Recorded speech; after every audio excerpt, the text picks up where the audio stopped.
안녕하세요. 머니케어 뉴스 케어맨입니다. 오늘 주간 종목 리뷰 몇 가지 해드리도록 하겠습니다. 이유인즉슨 질문도 몇 가지 들어오고요. 지금 어닝 시즌 아닙니까? 그렇다 보니까 차익 실현물이 좀 나오기 시작을 하기 마련입니다. 그래서 이 구간에서는 늘상 이렇게 어떻게 보면 그러죠. 단기적으로 투자하신 분들이 고점 찍고 나면 또 매도하고 다시 또 매수하는 그런 과정들이 좀 반복이 될 거예요. 그래서 그런 것들을 좀 이해하시는 과정을 좀 생각해 주시고요. 최근에 제가 또 리포트한 종목들 중에서 눌리고 있던 거, 자리 잡은 것들은 다시 상승하는 것들, 이런 것들을 우리가 확인해 볼 수가 있습니다. 그런 거와 곁들여서 최근에 제가 리포트 해드렸던 거 다시 한번 리뷰하고요. 뭐 전체적인 걸 다 할 수가 없어서 좀 끊어서 중간중간 생각나는 대로 여러분들한테 계속 리뷰해 드리도록 하겠습니다. 오늘도 도움이 되셨다 생각하시면 여러분들께서 좋아요, 구독, 멤버십 많은 좋은 즐거움으로 눌러주시면 감사하도록 하겠습니다. 늘상 뭐 우리가 유튜브 하면서 생각하는 것들은 많은 구독자가 있으면 좋겠다라는 것들이 모든 유튜버들의 희망이겠죠. 오늘 그 진행해야 될 내용들 중에 그 여러분들께서 조금 트레이딩 관점에서 접근한 자화전자 내용도 조금 있으니까 여러분도 관심 가져주시고, 현대 루텐 같은 경우에 조금 이슈가 있었죠. 자, 그럼에도 불구하고 괜찮을 것 같다라는 말씀 드리면서 시작해 보도록 하겠습니다. 먼저 LG이노텍인데요. 지금 2분기 어닝 컨센서스는 실적이 부합이 됐잖아요. 자, 그런데 왜 눌리나? 참 그렇네. 뭐 이런 생각을 하실 건데, 자, 221 이동 평균선에서 자리 잡고 있는 모습이라고 생각하시면 될 것 같아요. 저기 밑에 있는 지금 121 이동 평균선, 요 놈이 조금 아직까진 비리비리 하고 있는 거죠. 얘하고 요렇게 맞닿을 때까지는 계속해서 이런 식으로 갈 가능성이 높아요. 그러다 어느 날 갑자기 수급이 꽉 쏠리는 그런 날이 올 거라고 생각을 하고 있습니다. 그래서 타겟은 일단 여기 부분까지 보는 것으로 이야기 드렸고요. 그 다음에 수급 상황에 따라서 위 땅까지 우리가 볼 수 있는 내용이다. 자, 지금부터 쭉 치고 올라가면 나머지 두 달은 어떻게 해요? 결과적으로는 동사 같은 경우는 3분기 말, 그러니까 4분기 초, 이때가 어닝의 피크라고 생각하시면 되는데, 지금 7월 달인데 7월 달에 달려주면 8월 달, 9월 달은 뭐 합니까? 별로 할 일이 없잖아요. 오히려 눌림이 들어오면 상당히 좋은 것이다. 이렇게 생각해 주시면 될 것 같고요. 전반적인 내용들은 다 실적이 호전되고 있는 것들은 확인됐으니까 지나친 예를 들면 불안감 이런 것들은 안 가졌으면 좋겠다. 그리고 제가 221 이동평균선 자리 오면 매수 포인트가 된다라고 했습니다. 일봉이라는 것들은 가끔 지 혼자서 왔다 갔다 하기도 해요. 왜? 조금 과도한 예를 들면 이슈가 나온다거나 과도한 수급 상태가 안 좋은 매도 물량이 많이 나오거나 그러게 되면 조금 밑으로 눌릴 수 있는데, 그런 거 크게 신경 쓰면 우리 주식 투자할 수가 없다라고 말씀드리도록 하겠습니다. 자, 우리가 타겟과 목표가 이렇게 같이 시나리오대로 가는 것들 이해하셔야 됩니다. 또 우리가 말씀드렸지만, 자, 어떻게 돼요? 221 처음 치고 왔으면 당연히 221 안쪽으로 수렴하는 거, 그 다음에 실적이 좋은 걸 확인하면 올라가는 이런 패턴은 많이 연습들을 하셨지 않습니까? 자, 그러니까 여러분들께서 그런 시나리오를 가지고 접근하시는 것이 상당히 중요하다. 제가 항상 그 투자하거나 종목을 분석할 때 시나리오를 많이 그리는 이유 중에 하나는 그런 시나리오를 그려놓고 나서 투자 전략을 또 투자 매매 패턴을 가져가는 것이 중요한 것이기 때문에 그래요. 자, 그런데 그거보다 이탈해 버렸어요. 만약에 지금 제가 늘 말씀드리는 여기 매물이 이렇게 많이 있지 않습니까? 이 구간을 이탈해 버리면 그때는 뭐 할 수 없이 손절 처리하는 것들이다라고 생각하시면 되니까요. 그 부분 좀 고민하시면서 가면 될 것 같고, 그 이하로 내려갈 만한 현재 수급은 아니다라고 생각하고 있습니다. SK바이오팜 어떻게 매수 잘 하셨어요? 뭐 우리 그 회원님께서는 야, 저 차트 좋아요 이렇게 리뷰까지 댓글까지 달아주셨는데 아마 잘 매수하셨을 거라 생각하고 있습니다. 리포트 하고 나서 그 다음 날인가요? 3일째 된 날부터 쭉쭉 치고 올라오는 아주 아름다운 모습이었습니다. 지금 뭐 파형대로 잘 가고 우리가 예상대로 움직이는 모습이거든요. 그래서 크게 문제가 없다. 조금만 사람들이 알아주기 시작하고 조금만 바람 불면 된다라고 생각을 하고 있습니다. 특히 이런 종목들 같은 경우는 유통 주식수 많지 않다 이야기 드렸습니다. 전체 25% 정도만 유통 주식이기 때문에 그 윗단으로 달릴 때 저는 이렇게 생각을 해요. 뭐 펀드라든지 기관 이런 곳에서 좀 수급을 좀 땡겨주면 금방 예를 들면 바람 불면서 올라갈 수 있는 환경이다라고 생각하고 있습니다. 이때 이 모양만 안 나오면 되겠죠. 근데 이때 이 모양은 어때요? 치고 올라와서 글쎄요 수급 확인이나 실적 확인 안 됐잖아요. 그러니까 조금 그랬었고, 실적이 확인되니까 윗단으로 올라간 거 맞지 않습니까? 그래서 다 모든 배열이 정배열로 들어섰습니다. 다만 순간적으로 또 지금 60일 이동평균線이격이 조금 넓죠? 자, 그 구간 괜찮습니다. 그래서 잡아주고 가는데 얘가 치고 이렇게 올라가 주면 되는 것들이거든요. 그래서 그런 형태로다가 생각을 해주시면 될 것 같아요. 그 무난하게 타겟까지 그냥 가고 좀 길게 보고 가시라니까. 이거 언제까지 타겟이었어요? 원래 4분기가 가장 좋은 피크였지 않습니까? 그렇죠, 여러분? 그거 잊지 마시고요. 좀 그 넉넉하게 보고 또 기왕 또 투자했으면 수익이 크게 나는 것들이 상당히 중요하지 않습니까? 초반에 뭐 10% 올라갔다 그래서 쫄지 말고 매도하거나 이러지 마시고요. 뭐 버텨보시자고요. 뚝심도 때론 필요하고 인내심도 필요한 것이 투자라고 생각을 합니다. 그래서 조금 인내심 가지고 가시면 될 것 같다. 항상 투자의 인내심은 뭐하고 같은 겁니까? 상등 조건이 시간을 갖다 꼭 보내야 된다. 이 투자할 때 가장 어려운 것들이 그런 것들이잖아요. 제가 뭐 낮에도 이야기 드렸지만 삼성전자, SK 하이닉스 200% 300%막 갈 수도 있죠. 분명히. 근데 시간이 몇 년이야? 5년이야, 1년에 100%씩이야. 근데 가는 과정에 올라가는 거 뭐 200% 올라가면 또 마이너스 한 70, 50 이렇게 터졌다 다시 올라가고 이러는 과정들인데 그래서 우리가 생각하는 것들은 환경이나 변화 그런 것들에 대한 믿음과 확신을 가지고 있지 않으면 늘 불안해서 살 수가 없는 것들이죠. 그런 부분도 좀 체크해 주세요. 작은 종목과 어떤 큰 종목 또 그리고 흐름이 있는 종목 이런 것들일 때는 느낌이 왔을 때는 조금 길게 가져가는 모습을 우리가 생각해 봐야 된다라는 말씀드리도록 하겠습니다. 삼성 SDS 같은 경우 한번 볼까요? 제가 이야기 드렸잖아요. 처음으로 올라온 적이 어디요? 이때 올라왔습니다. 눌리고요. 이제 실적 확인돼 개선되는 거 확인하니까 이렇게 올라가야 되는데 생각보다 수급이 세게 들어왔어요. 바로 이것들이 뭐냐면 외국인 수급이 상당히 좋아졌는데 제가 그리고 나서 여기서 어떻게 돼? 이렇게 끌고 갈 거라고 말씀드렸잖아요.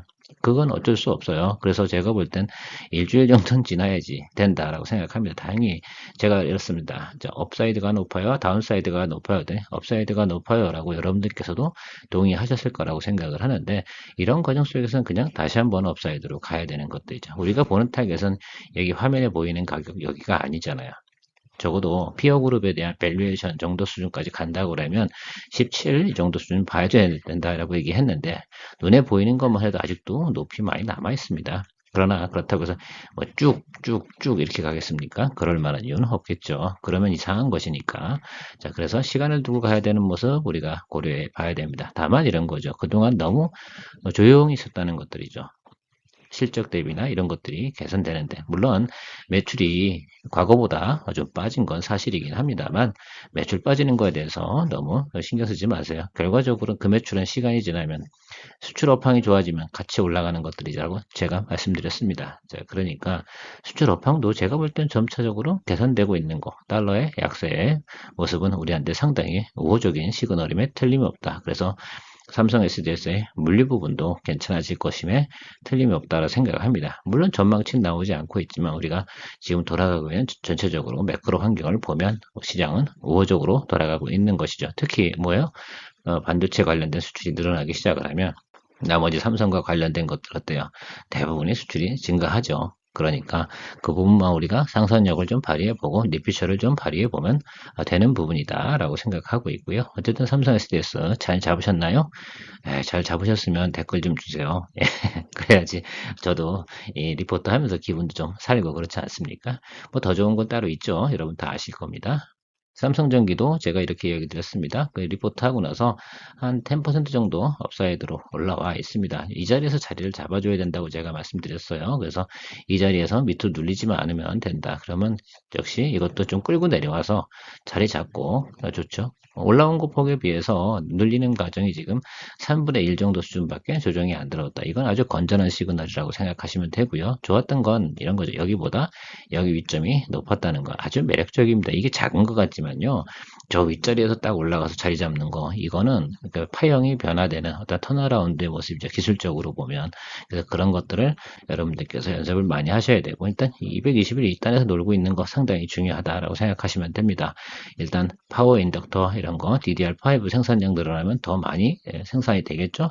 MLCC 괜찮고 파워 인덕터는 추가적인 알파인데 그것도 기대감 때문에 좀 점프했다 치더라도 사실 그것 때문에 이슈는 아니죠. 실적이 개선되고 있다는 건 맞고요. 전반적으로 제가 FC BGA 분야도 앞으로 매년 지날 때마다 성장성이 10% 이상 늘어날 것이다 라는 부분도 이야기 들었고요. 광학 솔루션 부분에서 특히 어떤 것들이에요. 자동차에 카메라 들어가는 것들, 이거 너무너무 중요해요. 이제 스마트폰뿐만 아니라 카메라, 이거 자동차에 들어가는 거 너무너무 중요합니다. 그러니까 전기차 시대와 전동화 시대에 걸맞춰서 삼성전기는 같이 갈 거다. 근데 뭐 어쨌든 제가 늘 이야기 드리지만 짧게라도 안 된다 그러면 내년도까지 이맘때까지만 보셔라 라고 늘 말씀드리고 있습니다. 그래서 뭐 내가 여러분들한테 어떤 꿈을 꿔라, 희망을 가져라 이런 얘기를 드리는 것들은 아니고 지금 전체적인 이야기, 그리고 제가 낮에 올려드렸던 영상이 있습니다. 오늘이요. 7월 20일자 한번 영상 보시면 IT 하드웨어 관련돼서 여러분 리포트 해드린 거 있어요. 그것도 한 번 더 참조해 보시면 상당히 이해에 도움이 되실 거다라고 생각을 하고 있습니다. 지금 IT 하드웨어 분야에서 큰 패러다임의 변화가 오고 있는 거 여러분들이 직시하셔야 된다라고 생각하고 있어요. 그러니까 IT 하드웨어 관련돼서 계속해서 투자에 대한 의견을 드리고 있는 것들이고요. 자화전자 한번 살펴보도록 하겠습니다.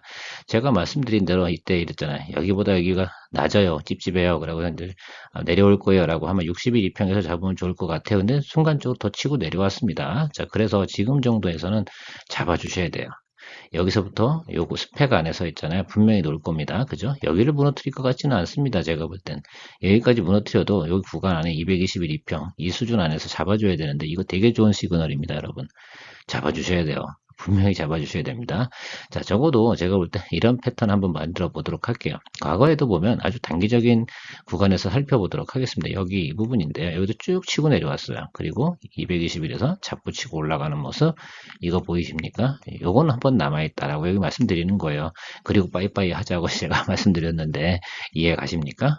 그죠? 제가 말씀드리는 건 바로 요 구간이에요. 지난해 같은 경우도 그 7월 달부터 이런 현상들이 나타났습니다. 이때 나타났던 것 같은 거, 여기 주저앉은 거는 공정증설 비용 들어가고 막 이런 거 일회성 비용 털고 이러는 과정에서 222 이동병을 밑단으로 들어온 거라고 생각하시면 되고요. 실제 이런 과정들이 분명히 존재했다라는 거 상당히 중요하다. 그래서 여기도 한번 남아 있습니다. 그거 한번 즐기시면 좋을 것 같아요. 제가 분명히 눌린다고 말씀드렸는데 61위평에서 혹시 그 근처에서 매수하신 분 분명히 61위평 언더바에서 잡았겠죠. 그러면 지금부터 조금씩 더 평단 잡아가세요. 괜찮습니다. 그래서 한 번 더 올라갈 업사이드가 있으니까요. 분명한 건 여기 지금 전고점 이 정도 수준까지는 뭐 적어도 지금 상태에서 튄다고 그러면 당연히 올라갈 거고 좀 늦게 튄다고 그러면 요 아래자리까지는 갑니다. 그래서 요 구간 안에서 한번 짧은 트레이딩 한번 해보시면 어떨까라는 의견 드리도록 하겠습니다. 근데 재화전자 제가 계속해서 뭐 이때 매수 콜 드렸고 매수 콜 드렸고 매수 콜 드렸고 여기도 한번 드리고 찝찝하다라고 눌리고 자 이렇게 트레이딩 해 나가는 것이다라고 생각하고 있습니다. 재밌었잖아요, 그렇죠? 올해 6개월 동안 지내온 거 바로 이런 식으로 트레이딩이 진행했었다라고 생각하시면 될 것 같고요. 뭐 그건 뭐 과거에 제가 리포트 했던 거 내용들 보시면 다 나오니까 제가 뭐 뻥을 치겠습니까? 그렇죠? 예. 지난주에도 제가 리포트 드렸던 내용에 분명한 건 저기 고점이 낮아요 라고 얘기하면서 60일 이평까지 눌릴 거다. 더 눌려버렸네요. 그죠? 자, 이제 다음에 나오는 건 뭐예요? 헤드앤쇼더라니까요. 여기 윗거점까지면 천만다행이고 보통 보면 이 자리 이게 커버링 자리 구간이라고 생각하시면 될 것 같습니다. 그래서 분명히 한 번 정도의 커버링 구간 그러나 실적이 나쁜 회사도 아니거든요. 그러니까 적정하게 잘 나타날 것이다 라고 말씀드리도록 할게요. 첨보 제가 말씀드렸지 않습니까? 전해질 전에 가격 회복되고 캐파 정설되고 4분기까지 가면 괜찮을 거다. 그래서 이 윗단까지는 충분히 볼 수 있는 구간이니까 221 윗단까지 올라가는 건 충분히 기다리면서 가시면 수익계 괜찮을 거다라고 말씀드렸는데 물론 최근에 그 2차전지 관련된 양극재 업체들 대부분 주가가 또 반등치고 올라왔습니다. 걔네들은 걔네들 나름대로의 캐파라든지 수주 이런 내용들이 존재했던 거고요. 지금 첨보 같은 경우는 완전 저평가 구간이에요. 그래서 그 모든 것들을 계산해 보면 중장기적으로 말씀드려 보면 이건 100% 이상 주가가 업사이드로 올라갈 이슈가 상당히 많다 하는 점. 그래서 제가 맥스는 한 36까지도 말씀드린 적이 있는데 기억이 나시는지 모르겠습니다. 그 정도 한번 보시면서 가도 괜찮을 것 같고 제가 일단 올해는 어디까지 본다고요? 바로 여기 이 윗단 이 구간까지 보도록 하고요. 짧게는 여기 이 구간입니다. 그렇죠? 그래서 이 구간만 즐기셔도 되고 이 윗단까지 즐기시는 부분까지도 고려해 보셔도 된다라고 다시 한번 리포트 드리도록 하겠습니다. 현대로템 같은 경우는 그 공정위에서 단합 이슈가 있어서 그때 오버행이 크게 나왔습니다. 실제로는 실적이나 이런 것도 좀 아쉬운 부분이긴 하죠. 저런 걸 400억짜리 예를 들면 손배소 소송을 진행했다는 거 이런 것도 나타났는데 실적이나 또 뉴스 그 이후로 폴란드 수주해서 사실은 그런 부분이 있지 않습니까? 원래 대출을 좀 크게 해줘야 되는데 반 정도만 해준 거 그러면서도 수주가 나왔어요. 그러니까 제가 볼 땐 레일 솔루션 부분도 수주가 괜찮았고요. 그 다음에 방산 디펜스 분야도 괜찮았는데 주가가 이렇게 500 나온 이슈 사실 그런 악재만 없었으면 지금 충분히 더 달려줄 수 있는 내용이긴 한데 이번엔 그래서 여러분들께서 만약에 이 정도 구간에서 물렸다라고 생각하시는 분이 계실 거라 생각이 들어요. 그런 질문도 있으셨던 것 같은데요. 그래서 조금 기다리시면서 괜찮아요. 제가 볼 땐 시간이 필요한데 조금 기다리면서 올라가면 충분히 커버링 구간 나오고 제자리까지 돌아갈 거다라고 생각합니다. 그때 잘 빠져나오시는 방법밖에 없다라고 말씀드립니다. 늘 그렇잖아요. 우리가 예상할 수 없는 것들이 정치적 이슈, 그 다음에 법적 분쟁 이슈, 그 다음에 내재적으로 존재한 유상증자라든지 무상증자 이런 내용들만큼은 우리가 리포트로 파악할 수 있는 내용은 전혀 없어요. 그건 뭐 내부자들만 하는 내용들이지 어떻게 알겠습니까?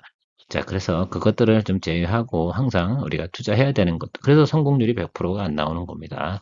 자, 그래도 우리가 빠져나오는 방법은 충분히 고민하셔야 되는데 저 정도 부분은 충분히 제 생각엔 커버링 들어올 것 같으니까 잘 가지고 계시다가 그리고 제가 항상 이런 얘기 드렸잖아요. 저게 수익이 안 난다 하더라도 적어도 내가 감당할 수 있는 수준까지 들어온다라고 하면 수익 난 거랑 수익 안 난 거랑 같이 포트폴리오 정리해 주시면 손실이 나는 게 아니라 그냥 적당하게 믹싱해서 플러스로 마감하는 그런 방법을 또 선택해 보세요.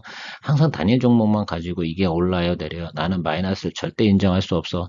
에이 그런 투자가 어딨어요. 그렇게 하면 투자해서 답을 낼 수가 없어요. 왜냐면 계속해서 어떻게 돼요? 마이너스 종목만 남아돌잖아요. 그러면 나중에 투자의 기회를 잃는다니까요. 자 그래서 내가 예를 들면 지금 만약에 이런 거죠. 이거 마이너스 10%가 터졌어. 근데 지금 플러스 20% 정도가 있습니다. 그럼 같이 털어버리세요. 그리고 나서 새롭게 투자하세요. 그게 더 속 편하죠. 항상 우리가 그 포트폴리오를 구성해 놓는 이유는 무엇 때문에 그런 거냐면 여기서 수익 나고 여기서 수익 나고 이렇게 나려고 하는 것들이 아니에요. 한쪽에 수익이 나고 많이 났는데 한쪽에서 손절이 났어. 그러면 같이 털어서 플러스 수익으로 만들어 다시 한번 재투자 기회를 얻어가는 회전율을 우리가 증가시킬 수 있고 기회비용을 얻을 수 있는 것들 그런 것들을 고민하시기 바랍니다. 이해가 되셨나요? 그러셨으면 좋겠습니다. 충분히 저도 그렇게 하고 있거든요. 보통 저도 10개 하면 2개 미스가 100% 나요. 그렇죠? 그때 어떻게 정리하냐? 그 수익 난 거 2개랑 퉁퉁 쳐가지고 없애버리고 나머지 5개 정도가 수익이 나서 한당 연수익률을 계속해서 플러스로 끌어올려 나가는 것들 아니겠습니까? 예를 들어서 이런 거잖아요. 대덕전자 투자하셨습니까? 근데 지난번 대덕전자만 수익 실현을 하셨어요? 그러면 이것도 같이 털어줘도 되잖아요. 왜 이거는 마이너스 나면 안 되고 저거만 플러스 나야 되고 그럽니까? 혹시 그런 분 계시면 안 된다. 같이 그래서 포트폴리오의 중요성은 그런 데서 우리가 찾아볼 수 있다라고 말씀드리도록 할게요. 뷰런티어 이거 사실은 계속 리포트 하려고 하면 리포트 할 때마다 꼭 튀어버린단 말입니다.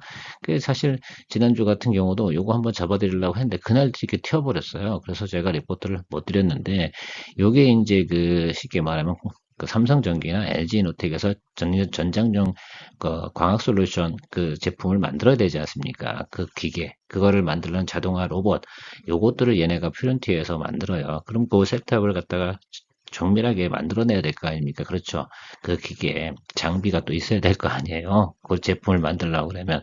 그 얘네께 상당히 수혜가 좋았는데, 참 아쉽단 말입니다. 그래서 요거 같은 경우는 그냥 여러분들께서 참고로 이런 종목이 좀 있다. 그래서 전장용으로 우리가 생각해 봐야 되는 것들 있는데, 참고로 다음번에 한번 또 조정이 들어오거나 좋은 타임이 나오면 여러분들에게 이야기 드릴 것 같고 지금 사실 조금 오버슛도 한 맛이 없지 않아 좀 있습니다 사실 이걸 한번 먹어보려고 제가 한번 트라이 했다가 결국은 타이밍을 놓쳐서 그래서 이만큼 주식이라는 것들이 타이밍하고 유효 적절히 해야 되는 거죠. 그래서 리포트를 하고 싶어도 이 타일 주가를 봤더니 리포트 할 타임이 아니야. 그러면 못 하는 거예요 리포트. 아무리 좋아 보여도 말입니다. 자, 그래서 지금 제가 볼 땐 저기선 다시 또 어떻게 가야 돼요? 이게 항상 주가라는 게 그렇습니다. 이 급등하고 이렇게 올라오잖아요. 그러면 이게 옆으로 가야 돼요. 급등하고 옆으로 가야 돼요. 얘도 또 어떻게 급등했죠? 이렇게 가야 돼요. 이 부분까지 기다려야 되는 거죠. 그러면 적어도 이번 3분기에선 얘 투자할 타임은 거의 한 8월 말이나 9월쯤 돼야 되는데 그 시절 되면 또 어떤 또 상황이 벌어질지 모르니까 일단 우리가 다시 또 알람 걸어놓고 기다려 보도록 하겠습니다. 제가 보고 있는 알람 가격은 바로 여기가 턱이에요. 3만원 초반대. 그래서 3만 2천원 뭐 이 정도 보고 있는데요. 그때 한번 기다려 보도록 하겠습니다. 혹시 퓨런티어 가지고 계신 분들이라고 한다면 그죠? 지금 정도쯤에서 한번 여기서 한 빨간불 하나 더 뜰 거예요. 이건 제가 경험치로 예측해 드리도록 할게요. 장대 양봉 하나 더 뜨면 그때가 여러분들이 수익 실현할 때다라고 말씀드리고 정리하도록 하겠습니다. 그 다음 번부터 아마 조금씩 다시 눌림이 들어올 거다. 그래서 우리 그런 그 트레이딩 할 때는 항상 그런 목표나 타겟을 가지고 TPTM에 도달되면 수익 실현하고 또 이럴 때만 이게 퓨런티어 때문에 수익이 났다 그러면 다른 거 정리하시고 이렇게 하시면 될 것 같습니다. 자, 제가 요 종목 같은 경우는 놓친 것도 있고 아쉬운 것도 좀 있어서 좀 그래도 다른 분들이 또 가지고 계신 분들 꽤 많으실 거거든요. 그래서 한번 이야기 드렸습니다. 분명한 건 얘 같은 경우는 지금 계속 60일 이동평균선 선 라인에서 움직여주는 건 극히 정상적인 지금 시그널이다. 그래서 지금 이런 쪽으로 봐도요. 한 번, 두 번, 한 번은 더 남았습니다. 이건 아주 정설적인 내용이기 때문에 그래서 한 번 정도 기회는 우리가 더 엿볼 수가 있는데 그때는 세 번째 들어갈 때 분명히 뭐한다? 트레이딩 관점으로 들어가줘야 된다라는 말씀드리면서 오늘 정리하도록 하겠습니다. 어떻게 오늘도 좀 도움이 많이 되셨습니까? 예, 도움이 많이 되셨다면 다행이고요. 늘 투자할 때는 말입니다. 개인의 전략과 시나리오 이런 것들을 그려서 진행하시는 것이 상당히 중요하다라는 말씀드리도록 하겠습니다. 오늘도 도움이 많이 되셨길 바라면서 좋아요, 구독, 멤버십 많은 관심 부탁드리도록 하겠습니다. 좋은 하루 되십시오. 감사합니다.